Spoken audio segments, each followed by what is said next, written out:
Okay, good afternoon. Thank you all for being here this evening. I know how busy your schedules are. My name is Jessica Hoffman, and I am the school counseling specialist here at Region 9. And tonight we're going to be talking about how to navigate our teens' relationships with them. It's a guide for parents to understand and support those healthy connections of their teens, and looking more specifically at dating violence and sexual abuse and coercion that are going on in our relationships.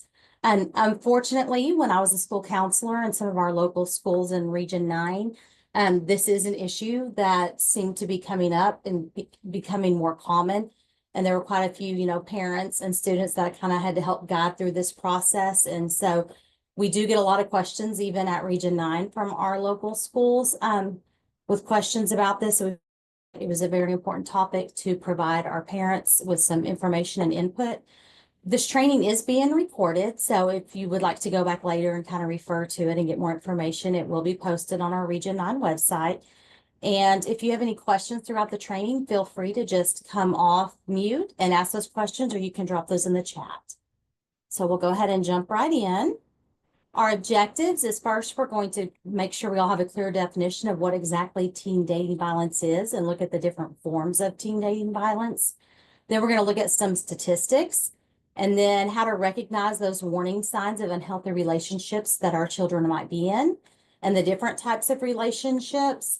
And then we'll take a little bit of time to talk about sexual misconduct and consent, and then sum it up with how we can support and protect our teens that are navigating this world and this dating relationships that they might have.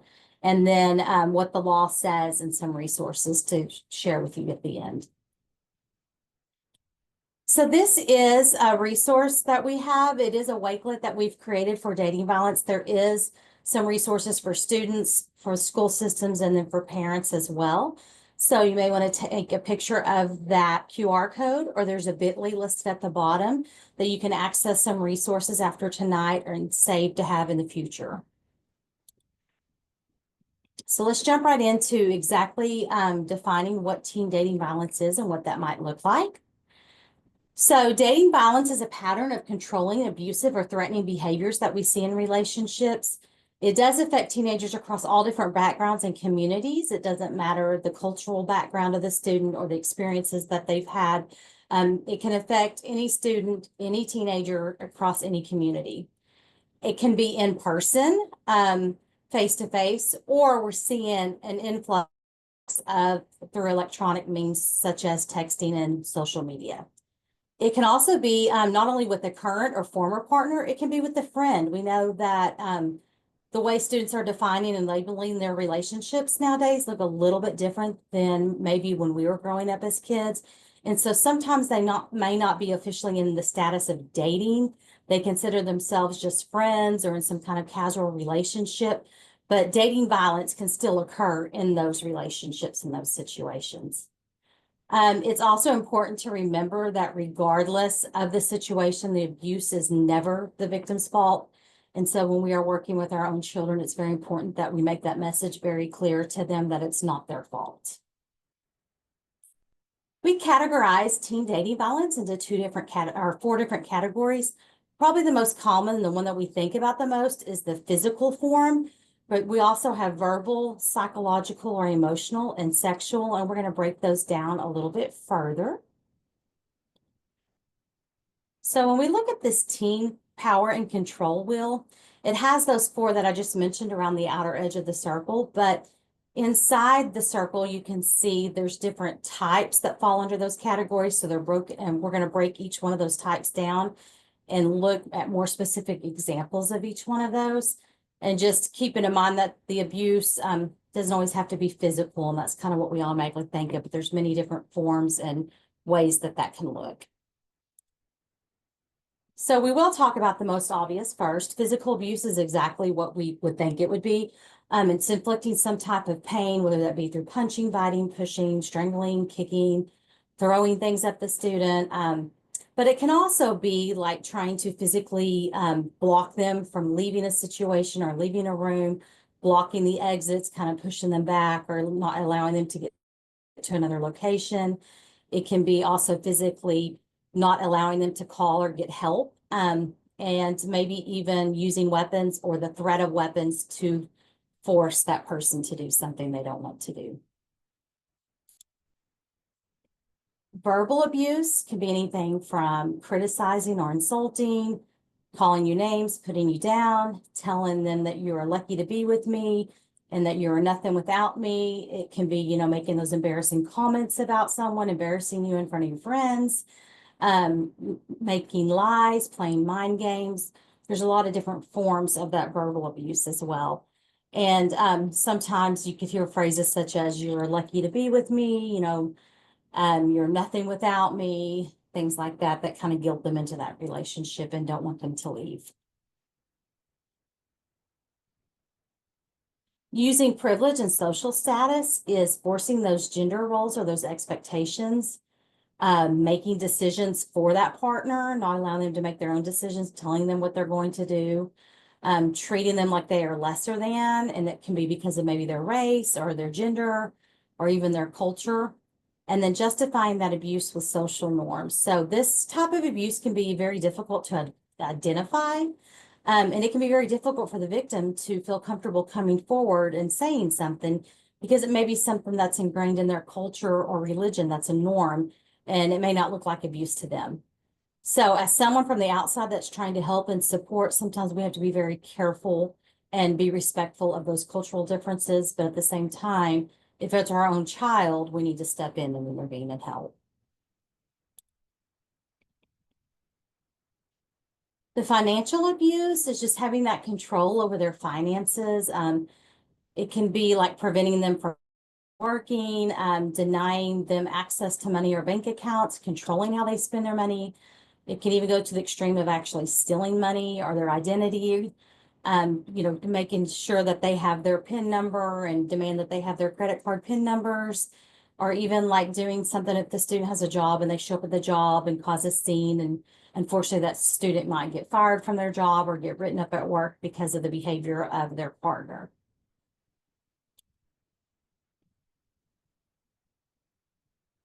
We also have minimizing, denying, and blaming, saying the abuse is not that bad, denying that it even happens, blaming them, it's all your fault, deflecting that responsibility onto them, saying things like, the only reason I yelled at you was because you made me so angry, or if you wouldn't act like this, or if you wouldn't do this, I never would have said that, I never would have responded that way.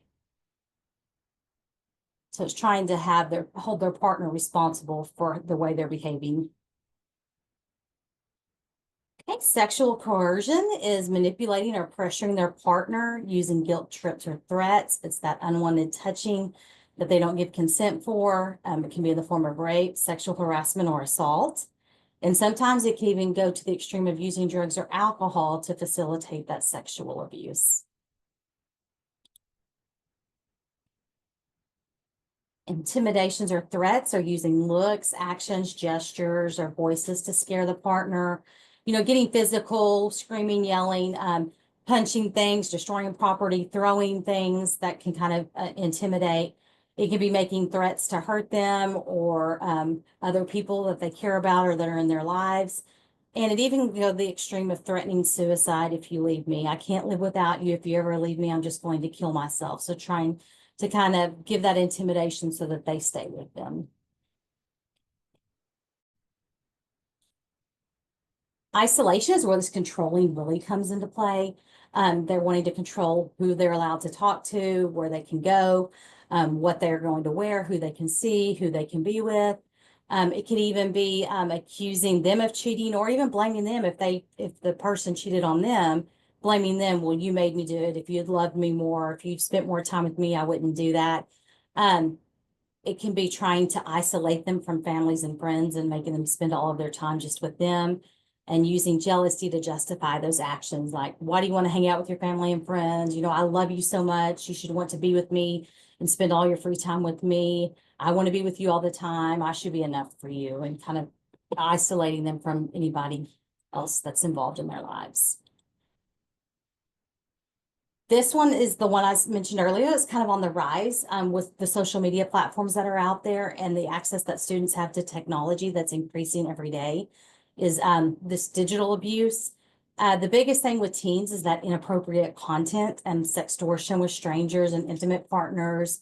Also, location sharing. A lot of times they will force them to share their locations so they can constantly track them and where they are and what they're doing and monitor that behavior online. Making them share digital access, sharing their passwords and, all their social media platforms that they can monitor what's going on, expecting that constant and immediate response. When they're apart, constantly texting, then they start questioning, well, why didn't you answer back? You must have been doing this, you must have been doing that. They expect that immediate response from their partner. And then limiting who they can have as friends and on those platforms and who they can interact with. So just making sure that we are checking the online actions of our student and making sure that they're not sharing too much information out there with their partners that giving them access to things that they shouldn't be. Of course, in our relationships as parents, it is perfectly acceptable and appropriate that we want to know where our kids are at all times. But when we're talking about a dating relationship, if the expectation is to let me know when you're going to be there, text me when you get there, let me know who's there, let me know when you leave, respond as soon as I text you. And then trying to justify it as, well, I just worry about you and I want to make sure you're okay. That's not acceptable in a relationship that the teenager is having. Okay, so next we're going to watch a short little video that shows some examples of some signs before we jump into that section.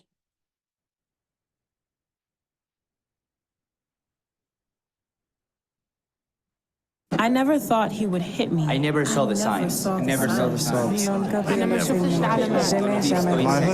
didn't see the signs.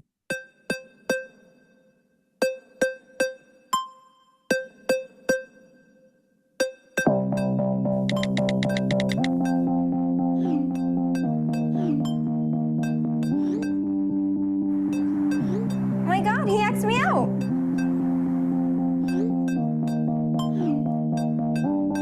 Yo, bro, I heard you asked out Amanda. Yeah, man, I finally did. She's all mine.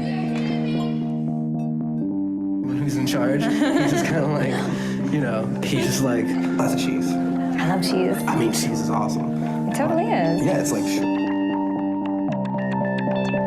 I love you, babe. Aw, baby. I love you more.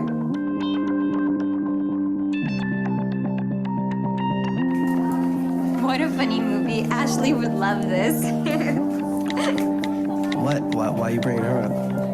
I thought tonight was supposed to be our night. Of course, baby, of course it is. I didn't mean anything by it. What are you doing? Give me back my phone. Why are you looking at my phone? You don't trust me? Shut up. Who's David? Why is he texting you? I don't. He's in my bio class. Relax. We're just working on a project. Don't give me that. You're just lying to me. You're pathetic.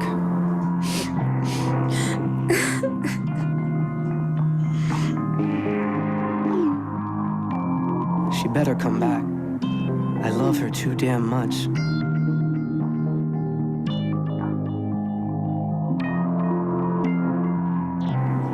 I'm sorry, babe.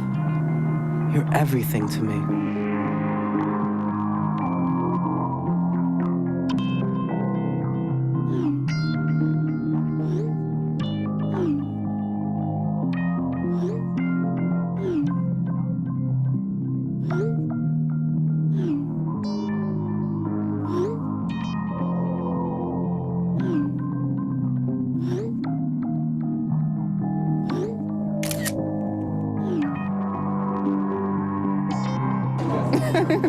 Why would you let him do that? Some gentleman I don't know what Nick finds in her. Why do you post that picture of me? Everyone in school saw it. I just wanted to show you off. You're overreacting.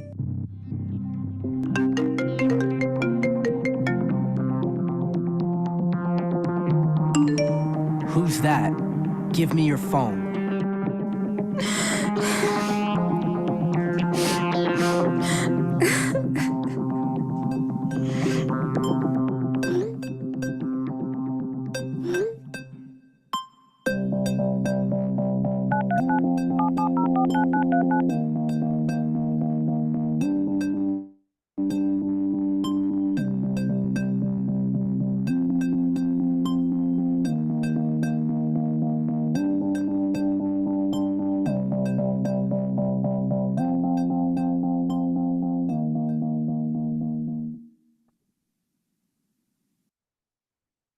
So that's just a good video to kind of show you some real world examples, some real life examples of some of those things that we just went over in the different forms of abuse that we could see in dating violence with our youth and things that they're facing nowadays, especially with the technology and the digital and social media platforms that are out there. So now we're going to take a minute to look at some statistics on the prevalence of dating violence. So female ages 16 to 24 are more vulnerable to intimate partner violence than any other age group. So you have your children fall under that category, ages 16 to 24. They're almost triple the national average, being vulnerable to that. The rates of emotional and verbal abuse are far higher than physical. So even though we think of physical most often, and I think a lot of that is just because of the perception that media puts out there and that we see on, TV shows and movies and stuff, a lot of the times it's shown as physical violence, but actually emotional and verbal abuse is much higher. As many as 76% of teens report emotional and psychological abuse. And then, of course, digital abuse that we talked about is definitely on the rise, with 28% of teens saying that they have been a victim. And I'm sure that number is going to continue.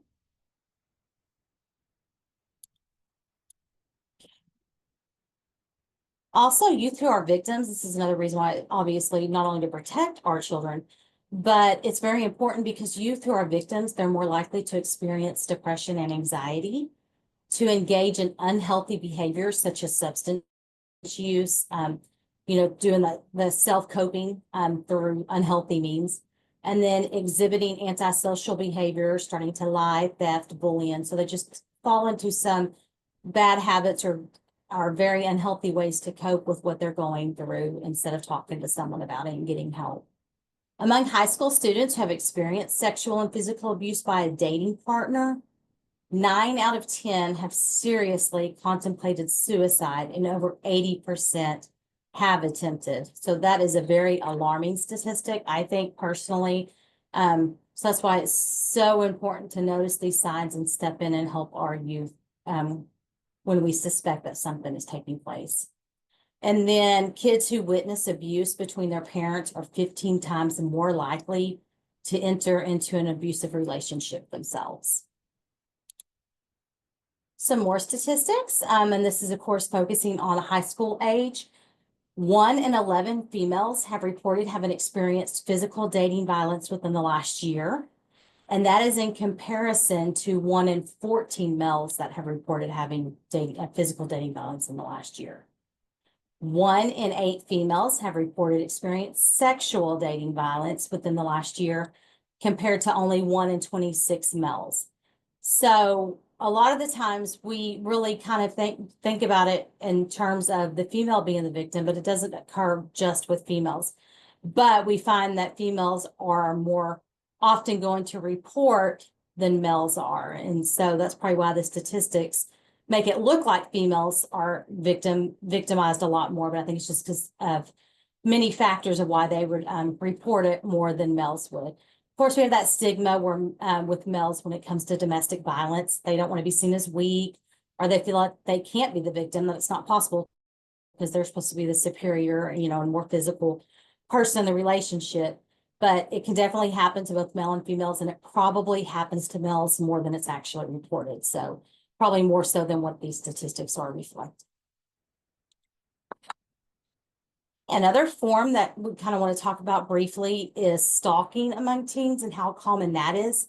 Nearly half of all teens report experiencing some form of stalking or harassment. 7.5% of high school students report being victims of stalking, according to the 2023 data. And a broader CDC study suggests that 15% of adolescent girls and 7% of boys have experienced stalking behaviors. So it is an increasingly serious issue that we're seeing now among teens. It's often involving repeated and unwanted attention that can threaten their safety. Keep in mind that stalking, it can be digital as well. It doesn't have to be in person. So they could be, constantly texting or following the post or making comments on their post or constantly sharing things digitally. So it doesn't have to be just kind of what we think the old-fashioned of stalking someone physically. It can definitely be through technology as well.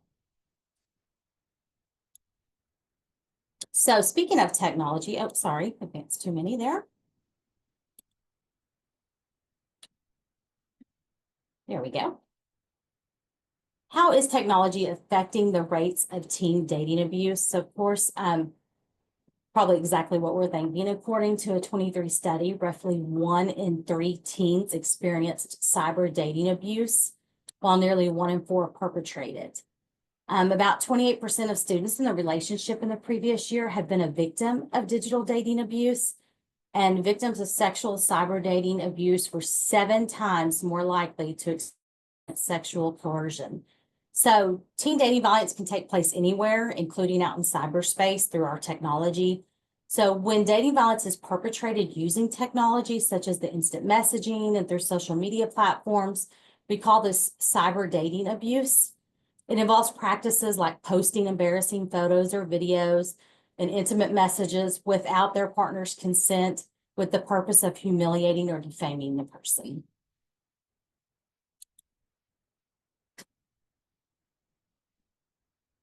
Some more statistics. When we talk about getting those students the help and the support that they need when they're going through this, only 33% of students feel comfortable disclosing their abuse to someone.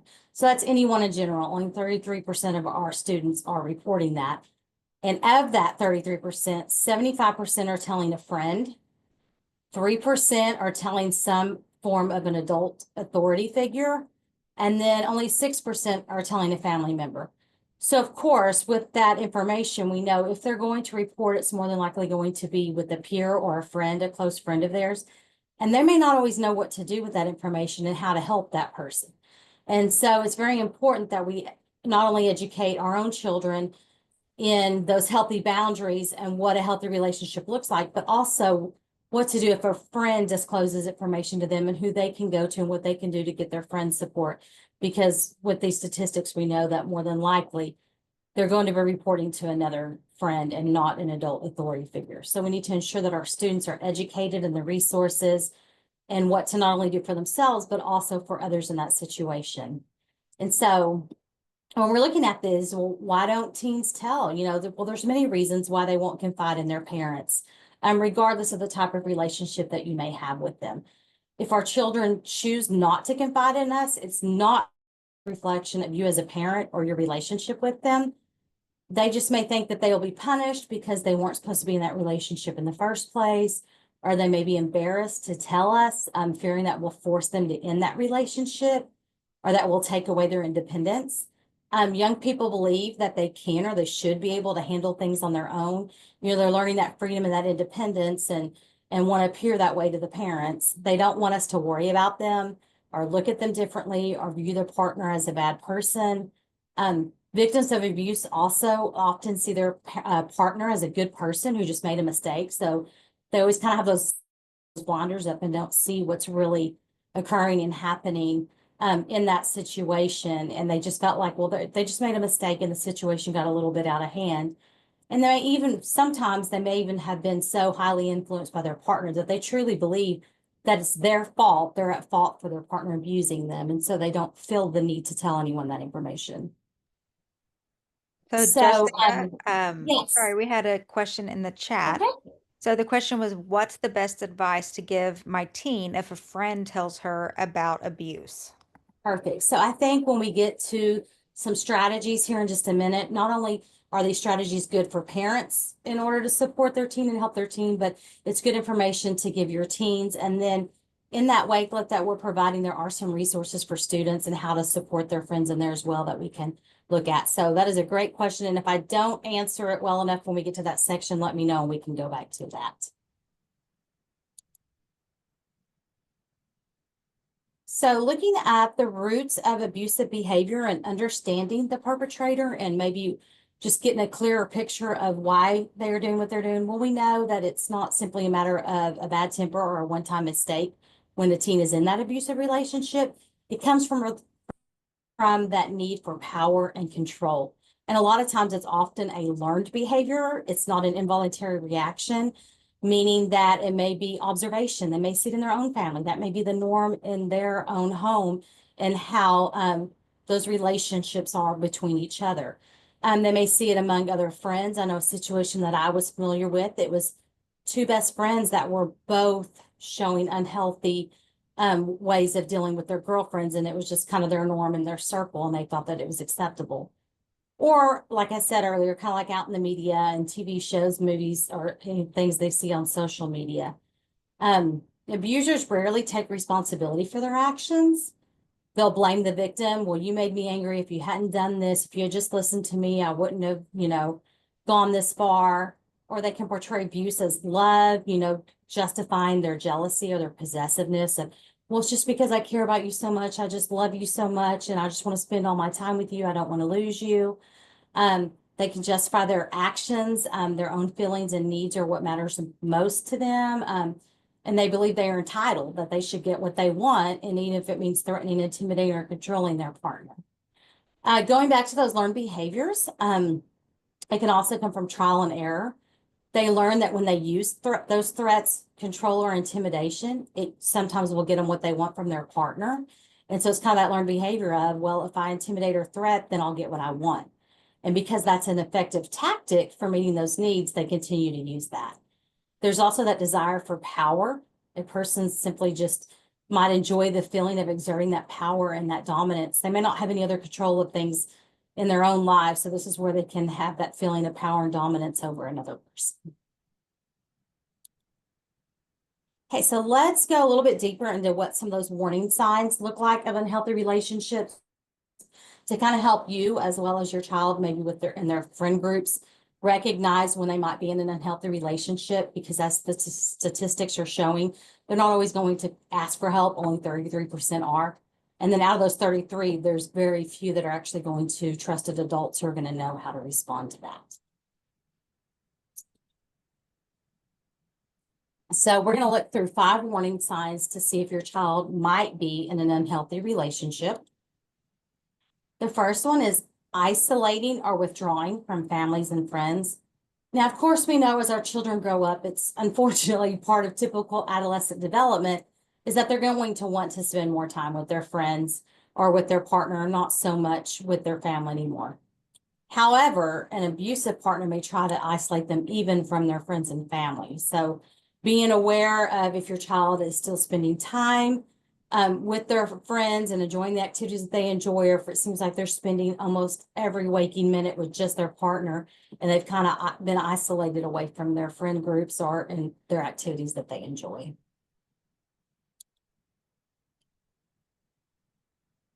That constant communication with their partner, that may suggest that their partner is very possessive or there's a controlling behavior that's going on.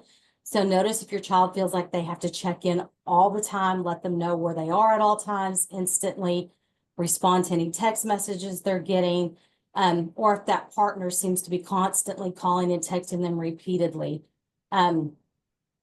Just kind of reminding your child and explaining to them that they should never require them to check in or get angry if they don't respond within, 2 minutes or something like that. So just that need for their partner to feel like they have to have constant communication and know what they're doing at all times. If you feel that your child is making excuses for their partner's behavior, they may try to defend their abusive partner. So this is kind of lean into some of the tips. We want to listen non-judgmentally to our teen. If they're willing to open up to us about their relationship problems, we don't want to immediately go into fix-it mode and give an advice. Make sure you're listening to them non-judgmentally. They may not want to immediately open up, so just be very patient. Yet we're going to stay persistent if we do have a concern and making sure that we're listening to our child and what they are sharing. So give them that opportunity to open up before you immediately get into the mode of trying to fix their problem. Hiding injuries. If all of a sudden your child, which is out of the norm for them, may start wearing long sleeves or putting on more makeup than is typical, it's apparent they're trying to maybe hide some bruises, some cuts, or some other injuries that could have been from some physical abuse. Or if they have unreasonable explanations for that bruising or those injuries, or if, you just have a little bit of concern, maybe follow up if they tell you it happened during a game or in PE or something like that. Just follow up with the coach or the school nurse and make sure that that really is what happened. Losing interest in hobbies. Again, this is what's going to be out of the norm and typical for your child. You know your child best. If they were formerly active, social team drops activities they used to enjoy. So if they were really active and social, and then all of a sudden they're just don't seem to enjoy those anymore, it may be because their partner disapproves and is trying to isolate them. So it's normal for them to kind of start trying some of their new likes, or like listening to the same music as their partner does. But if it's just completely changing the way that your teen behaves and acts and what they're interested in, what they do in their free time, it could be that their partner is trying to dictate everything that they do. So just trust your instincts. If you notice any of these warning signs or changes in your child's mood or behavior, speak up, ask them questions, offer that unconditional, non-judgmental is key here, though it may be really hard. Try to stay non-judgmental in your support. And then in abusive situations, of course, keep in mind, the most important thing is going to be your child's safety. So at some point you are going to have to intervene, but make sure that you're approaching them in a non-judgmental way.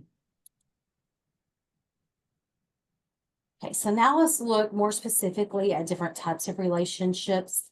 And this is the piece that would be important to share with your child, and whether you're supporting your child and making sure they understand what healthy relationships look like, or for your child to be able to help their friends understand what healthy relationships might look like. So it's important to teach our students what that healthy relationship is and what it looks like, because some, like you said, you were asking what to tell your daughter to help support a friend. Sometimes those healthy relationships we know are not modeled in the homes, and they really don't have a good, clear picture of what a relationship is supposed to look like. And let's be honest, the media that's out there and what we're seeing in TV shows and movies and on social media are not always the best examples of what healthy relationships are. So some of our youth have never seen or understand what a healthy relationship should look like. And this is not just for romantic relationships. This is a good judge for any type of relationship. So a healthy relationship is where decisions are made together, and making sure that you can speak openly to each other and share your opinions. You're happy to spend time together as well as apart. You don't have to be with each other 24/7. There is a compromise there and a commitment. And so it's great to model that, show examples, and really explain what a healthy relationship is. The opposite of that, of course, is unhealthy relationships, and they may not be abusive yet, but they could be headed that way if there's not some interventions taking place. So an unhealthy relationship is where one person pretty much makes all the decisions. It's not mutual, where we're working together. They pressure you into sexual activity or force you to spend less time with your friends and more time with them, so kind of doing that isolation and pulling you away, instead of being okay with spending time together as well as some time apart. So in these unhealthy relationships, like I said, it may not necessarily be to the abusive level yet, but it could be headed that way. So now we're going to look at some green, yellow, and red flags that we want to teach our students, again, to protect themselves so they develop those healthy boundaries, but also that they can help their friends develop those boundaries as well. An abusive relationship is where one person is making all of the decisions, including their sexual choices, who you spend time with, and all those boundaries that they're setting for them, which can obviously lead to violence. So the key here is that one person is making all those decisions instead of a mutual.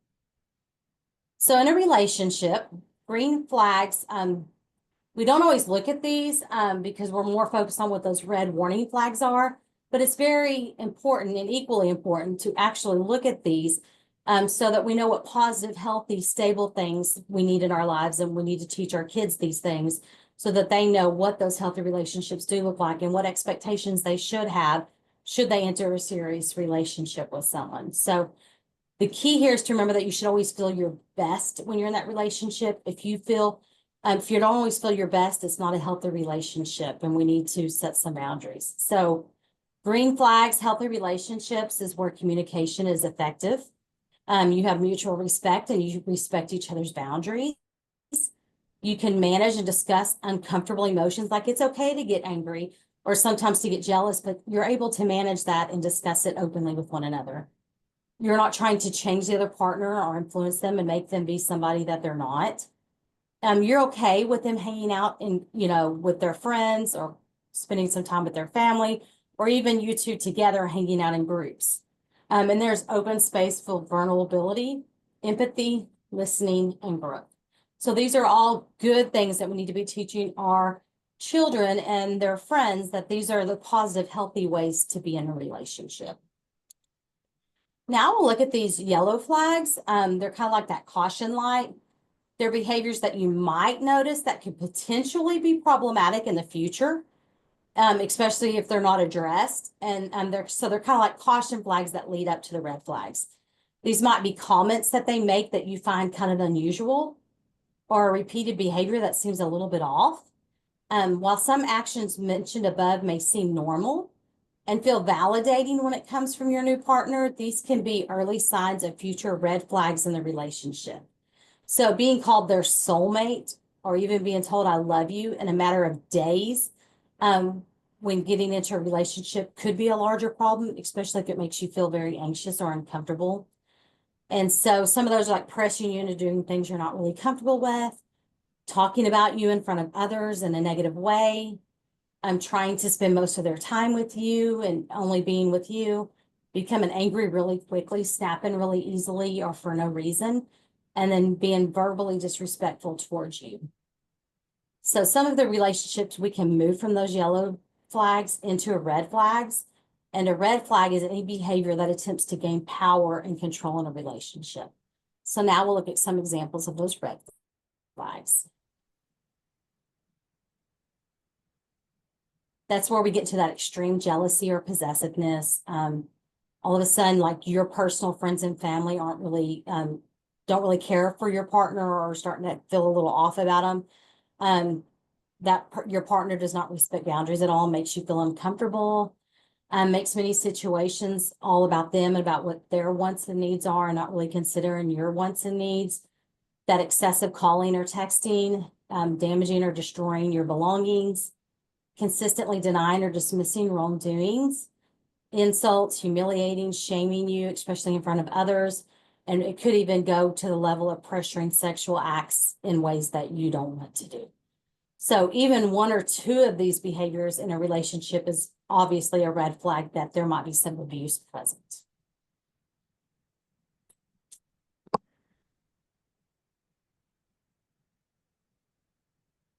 So here are some facts that we want to get across to students when we are teaching them about dating violence awareness. Just reminding them that relationships do take time. It's not going to be perfect in the beginning. It's going to take time to build those relationships, and no relationship is perfect. But abusive relationships, they can sneak up on you rather quickly. Jealousy can be a normal emotion, but we just got to look for where it becomes excessive and very controlling. Many victim cases are due to a false reality of who we think someone really is. And it is possible to be sexually assaulted by someone that you are dating. So many times the victims, they're only seeing the good in someone, and they try to ignore the bad, so that abuse can really sneak up on them. So let's look a little bit more deeper into the sexual assault, even if you're dating someone. So we're going to look at sexual misconduct and consent, which is a form of dating violence. Sexual misconduct, it's really an umbrella term that encompasses sexual assault and rape. So it's that broad term that is any unwelcome behavior that is sexual in nature. And it can be committed through force, intimidation, coercion, or manipulation.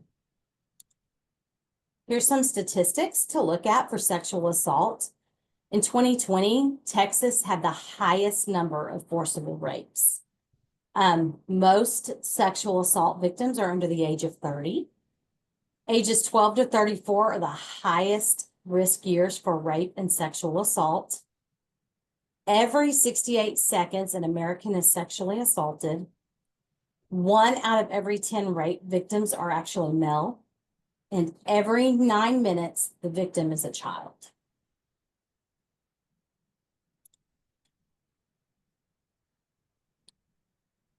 So as we stated earlier, sexual assault can be by force, coercion, pressure, intimidation, fear, threats, and or extortion, and can include any of the following. It can be rape, attempted rape, incest, fondling, administering some substance that impairs a person's ability to control their actions, or for you to be able to enforce actions on that person that are very unwelcome and unwanted. So any unwelcome, non-consensual, indecent contact. So did I see something come across the chat? Nope. Okay, we're good. I know some very alarming statistics there, isn't there? So when we are talking about consent, it's so important and in bold here that consent is not the absence of no. So just because they didn't say no doesn't mean they're giving consent. But it is the presence of yes. And so it's very important that we're teaching our youth this information. So it's something that we need to be communicating with our teens. The consent can be verbal or physical, like body language, and sometimes sometimes what we do not say speaks volumes. So just because someone has said yes in the past, that does not mean that they cannot change their mind. So just because it's been done before doesn't mean the next time they can't say no. They definitely have the right and can say no. So that consent can be taken away. Boundaries need to be established. Practice setting boundaries early on, not just when it comes to sex. So teaching our kids that even setting boundaries with hugging and hand holding and kissing, all those things that start innocent in the beginning that can lead up to more intimate things later in the relationship, and even teaching that the boundaries of personal space. And then knowing when it's safe and it's okay, and they need to speak up when something makes them uncomfortable. So making sure that we are teaching our kids that early so that when it gets to that situation, they know how to respond and what to say.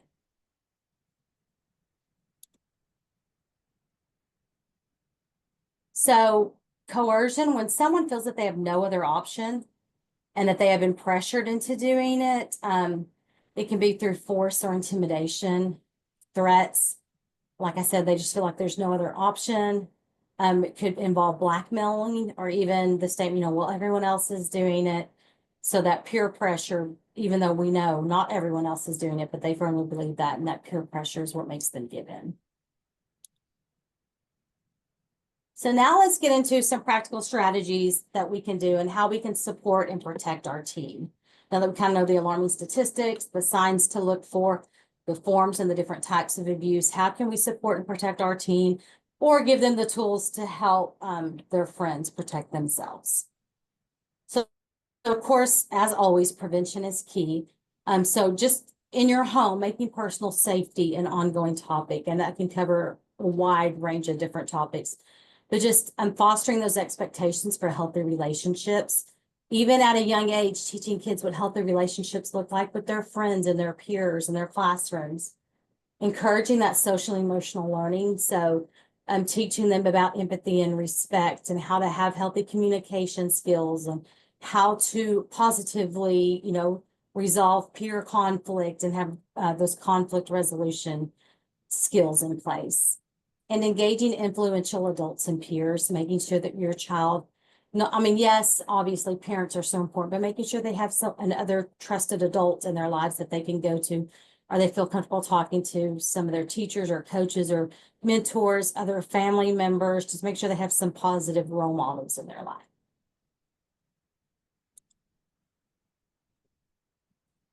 So these are a few things to make sure to check with your teens when you're monitoring these behaviors. So even though we do not want them using drugs and alcohol, that's that middle one there on how drugs and alcohol are handled. We need to have those conversations with them because we know that sometimes it could happen or they could get influenced, or sometimes it can happen involuntarily. So we need to help them evaluate and understand the effect of substances and how they affect their choices that they make and even their frame of mind. Also to look as if someone is forcing them to take substances. Teach them, the little things about how when you go out in public and you're in social settings, not just set your drink down, or make sure that when you go someplace with friends that you leave with the same people that you came with. Just those little things that once they start to get that independence and they're going out in social settings, those things that we need to be teaching them that they may not have thought of. Asking them to make sure that, is there a respect for boundaries in all your relationships? Does no truly mean no? Making sure that there's open and honest communication in all the relationships that they have, not only with their partners, but also with, their peers and in their friend groups. And our laws understood and followed. And we'll look at some laws here in just a minute. So how to help your child, the do's and the don'ts. Like we talked about earlier, that non-judgmental listening is very important. Making sure you have that safe space so that your child does feel comfortable coming and having that open dialogue with you.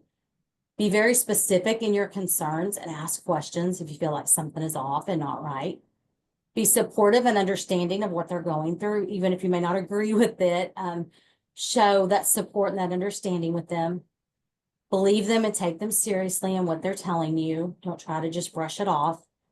Show unconditional love and support. Respect their feelings and space. Offer those resources and get them professional help if you feel that it's necessary or needed, or if they ask for it. Help them develop a safety plan, coming up with things like if they're I've heard a lot of great examples of if they're out with friends for the weekend in a social setting and they don't feel safe, using a code word or code text to help you be the one responsible for bailing them out without it looking like that they, called and asked for help. So coming up with those little code words or those code text messages and telling your child, I will be there in a heartbeat, no questions asked, to get you out of situations that you feel uncomfortable or unsafe in. And remind them that regardless, no matter what happens, they're never alone. So kind of the opposite on the don'ts is we're going to try to not be judgmental about their relationship or the choices that they make. Don't try to take control of the situation unless, of course, it's an emergency situation and an adult does need to step in and control. Don't minimize the abuse or the importance of that relationship. I know a lot of times as adults, it's hard to understand our children when they're in these relationships because they don't have the capability. Their brains aren't developed enough to see and have that logic and reasoning into the future. And so like all they know is the here and now. And in this moment, that partner is anything and everything to them. And they truly believe that is that one soulmate for them. Don't blame them for staying in that relationship. Don't criticize their partner directly. That could get them on that self-defense. And then they may shut down and not share any other information with you or come to you again in the future. And then, of course, we're never going to blame the victim or criticize them for staying in the relationship.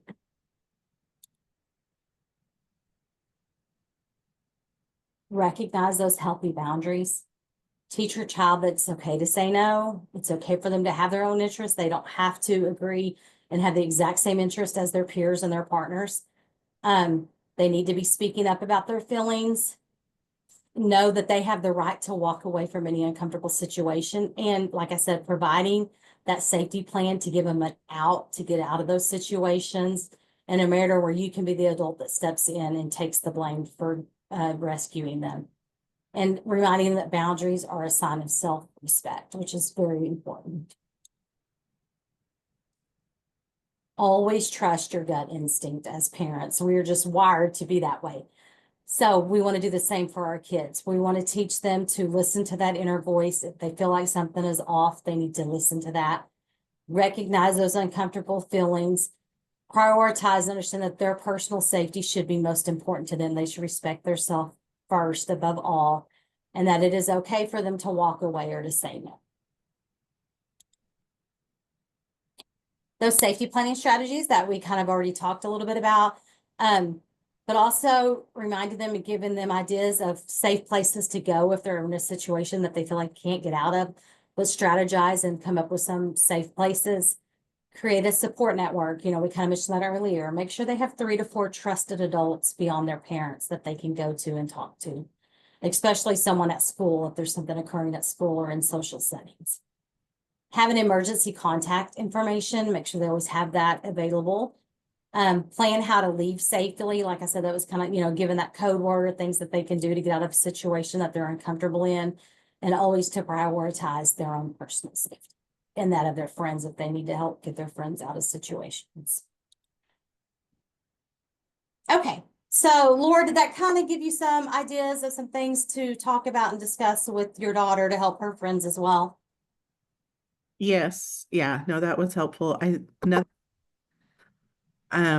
Maybe like if that were to happen, could I refer her to someone like on campus that would be someone that she might be able to share that with, or even like an anonymous number or something, or where she can make an anonymous call or something to where that child could get help. But I know we've had some conversations in the past where she didn't want her friend to know it was her that told someone, but she knew it was a bad situation and wanted to help her friend. I see.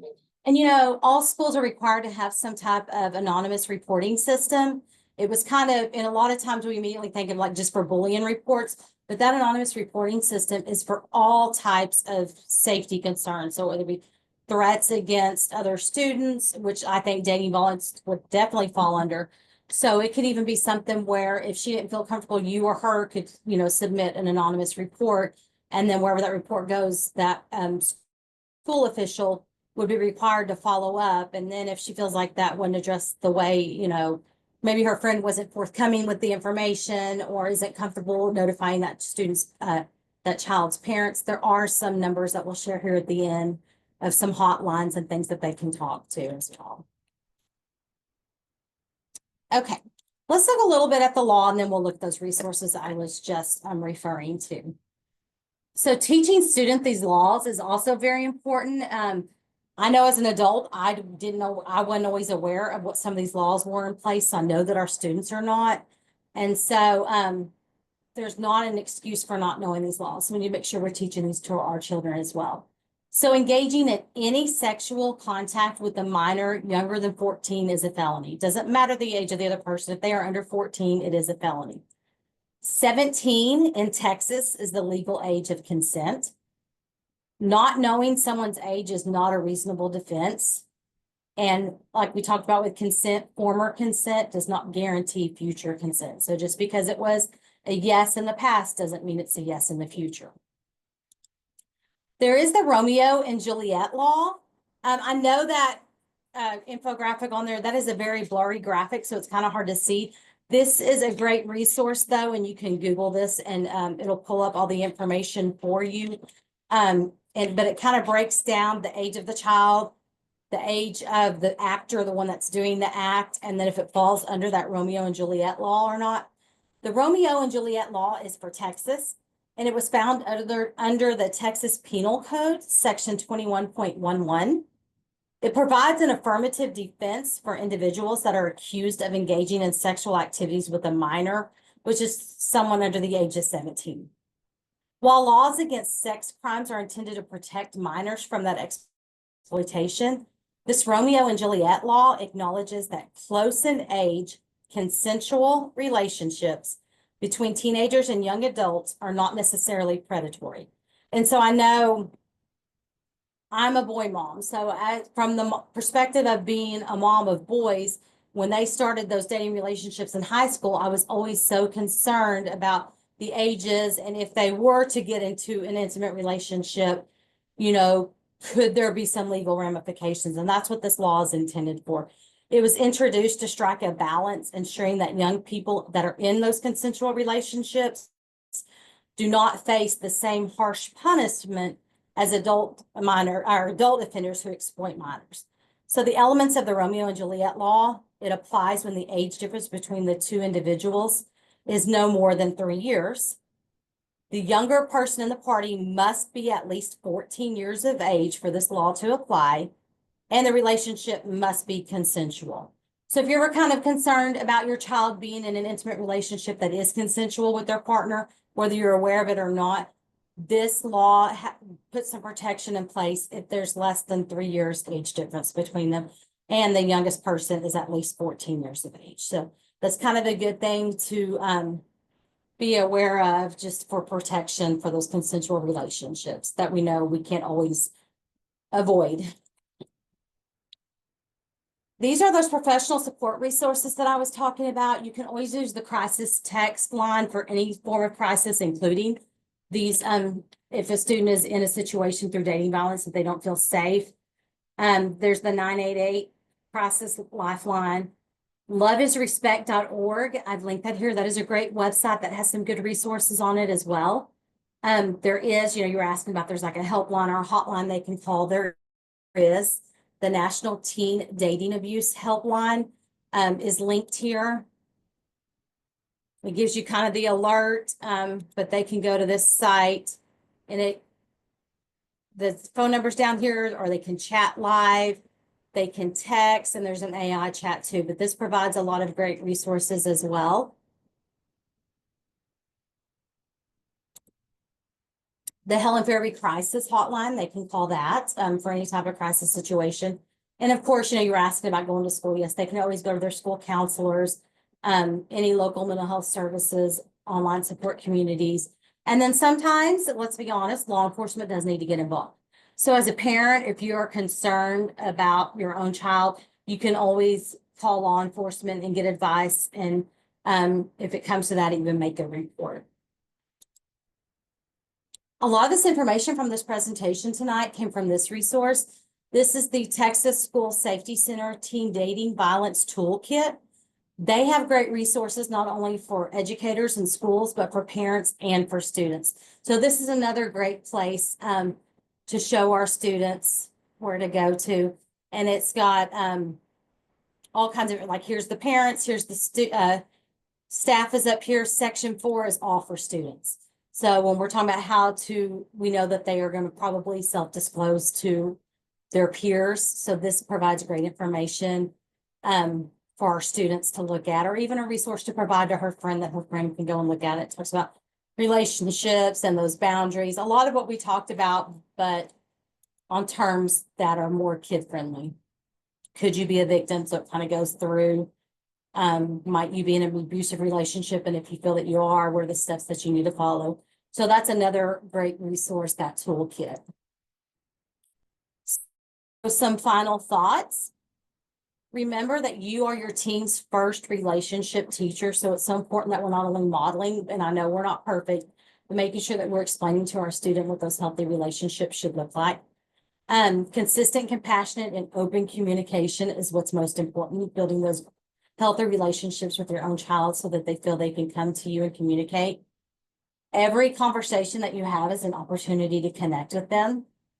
Every teen deserves a safe, respectful relationship. So reminding our students of that. And support and love are extremely powerful. Just knowing that you're there to support them and love them no matter what. Trust your instincts. We're parents for a reason. So trust those gut instincts when we feel that something is off. Stay informed and stay connected. Empower your teen, give them these resources, give them this information. And, have that conversation with them of, I'm not saying that you're in this type of relationship or that your friends are. These are just great information. I wanted you to be aware of, resources that I want you to have. So if you ever come across a situation where you feel that this might be taking place, you know how to support your friend. And then love and protect without judgment. So again, I want to thank you all for being here. I will make sure that we share this presentation so that you have access to those links. So we'll get that information shared. You also have, I'll pull back up the Wakelet so that if you didn't have an opportunity to copy down that bit.ly, there's some great resources in here as well. And then I'm going to open it up if there are any more questions.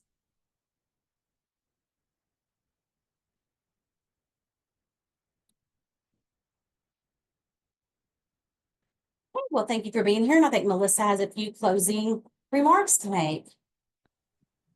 All right. Well, that was wonderful, Jessica. Thank you so much for all of your resources and great advice. And we will get that up on the website tomorrow. So be sure to check on the website for this recording and all of our past recordings. And then join us next month.